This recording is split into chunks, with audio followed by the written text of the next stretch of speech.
Bonjour. Xin chào. Ciao. Donc, je suis Zhong de la chaîne Humanity and Harmony et je vous présente. Christophe, la chaîne Les Délices de Naviette. Hey, chào anh Christophe. Ciao, hai Dung. Chào Khỏe anh. không? Rất khỏe. Còn anh? Khỏe. Alors, donc, bienvenue sur cette vidéo qu'on va parler un petit peu des différences culturelles entre la France et le Vietnam. Alors, Christophe, tu voulais me parler de quelque chose? Ah oui. Ça fait maintenant, je vais régulièrement au Vietnam et maintenant, je conduis un scooter. Alors, la première chose que je vais vous dire, si c'est la première fois que vous allez au Vietnam, ne montez pas tout de suite sur un scooter. Analysez avant. Au Vietnam, il y a 90 millions de scooters, puisqu'il y a 90 millions d'habitants. Chaque personne sur chaque scooter a son propre code de la route. Les panneaux et les feux sont décoratifs. C'est pour faire quelque chose de beau dans la ville. Voilà. C'est des sapins de Noël. C'est des sapins de Noël, c'est ça. Donc, voilà. Surtout, voilà. Analysez d'abord la route. Moi, j'ai eu la chance que ce soit des Vietnamiens qui m'ont appris à conduire dans Hanoï. Alors, conduire à Hanoï, c'est simple et compliqué à la fois.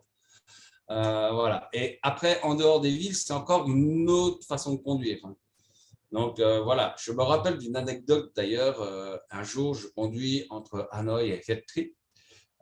J'étais sur mon scooter et je doublais des autres scooters, donc j'étais sur la voie du milieu. Et d'un coup, je vois un policier qui arrive, qui m'arrête, donc je me gare, j'avais une visière, je lève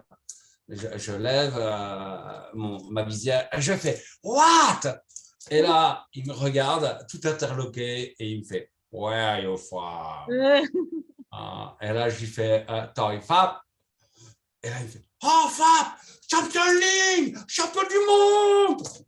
Et il me parle de Mbappé, ça dure 10 minutes, un quart d'heure. Et à un moment donné, je lui dis, parce que je sais très bien qu'il va falloir que je paye. Et donc, je lui fais What Et il fait, oh, non, no problème. Donc, il m'explique que j'étais sur la mauvaise voie, que voilà, mais que maintenant, il fallait que je fasse Didi. Voilà. Donc, faites attention à ça. La blague, Christophe. Il a dit Mbappé. Mbappé, tu fais pas, toi. Mbappé, tu fais pas. C'est tout à fait ça. Mbappé. Voilà. Et surtout, quand vous êtes sur un scooter, vous faites toujours attention aux camions. Alors ça, par contre, c'est vraiment un conseil sérieux. Suivez le flux des véhicules. Une fois que vous aurez analysé la chose, vous suivez le flux des véhicules. Dans les villes, grosso modo, ça roule à 30 km/h. Voilà. Vous êtes bloqué entre deux scooters, donc même si vous tombez, vous ne tombez pas puisque vous avez les scooters de chaque côté qui vous tiennent. N'ayez pas peur pour ça. Mais en dehors, faites très attention quand vous roulez sur des routes en dehors des grandes villes. Les camions sont très dangereux car ils roulent vite et ils ne font pas forcément attention si vous êtes un scooter. Et les bus sont aussi dangereux car quand ils tournent, ils ne mettent pas forcément de clignotant et ils ne s'occupent pas de savoir si vous êtes là ou pas. Donc, faites très attention à tout ça. Mais après, c'est un vrai plaisir de conduire. J'adore conduire au Vietnam. Il y a une sorte de Et liberté. toi? Moi, justement, c'était un peu frustrant en arrivant en France qu'il faut respecter les feux et traverser le passage aux piétons. Donc, même maintenant, de temps en temps, quand je vois la route et il y a aucune voiture, il n'y a pas de passage piéton, j'aime bien quand même traverser la route. J'habite en plus dans le 13e, alors. Rassure-moi, tu ne traverses pas toujours tout droit en regardant les voitures dans les yeux, en leur disant si tu écrases, t'es mort. Non, ça va, je cours et je regarde quand même s'il n'y a personne, quoi. Mais c'est vrai qu'effectivement, j'ai appris un peu plus à respecter les choses en France, même si au Vietnam, parfois, oui, on se pose la question de pourquoi le feu est rouge, il va toujours, tu vois. Mais Oui. ça se fait de moins en moins. Maintenant, il y a quand même un peu plus de respect. Bon, Oui. quoique ça dépend des endroits. Voilà, c'est ça. À Hanoï, en fait, quand le feu passe au vert, tu ne démarres pas tout de suite, tu attends quelques secondes. Voilà. Et quand il passe au rouge, tu continues à rouler. Tu peux encore rouler quelques secondes. Et ça, c'est le décalage horaire. Et puis sinon, oui, pour les camions, effectivement, c'est pour ça qu'ils aiment bien faire klaxonner. Comme ça, en fait, finalement, c'est les motos, ils entendent qu'il y a le camion qui arrive et donc tout de suite, ils ont une alerte. Et c'est pour ça que le klaxon, c'est super important chez nous. Quand tu vas dépasser une moto, je klaxonne pour dire je te dépasse, il y a un truc derrière toi, donc fais gaffe, ne change pas de direction, quoi. Alors qu'en France, c'est plutôt au contraire, quand quelqu'un klaxonne et j'entends hé, oh, c'est bon là, on se calme.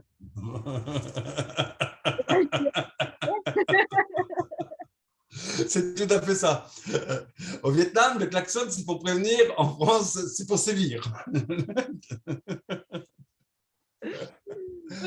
Voilà, un petit moment de différence culturelle entre le Vietnam et la France.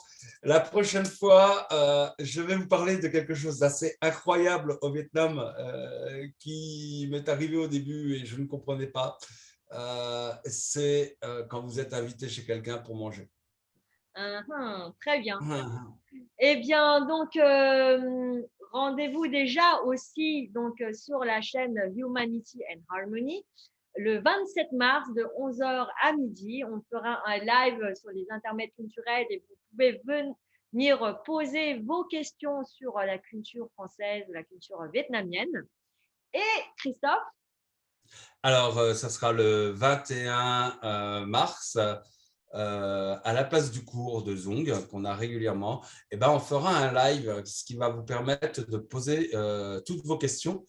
Alors, surtout, n'hésitez pas à mettre déjà vos questions sur notre Messenger. On va les noter et comme ça, Zong pourra répondre directement à vos questions. Et c'est sur la langue vietnamienne, je précise pour les personnes. Alors, c'est sur la langue vietnamienne, mais après, si vous avez des questions sur la culture vietnamienne ou vraiment sur tout ça, sur le Vietnam, n'hésitez pas, on se fera un plaisir de répondre à toutes vos questions.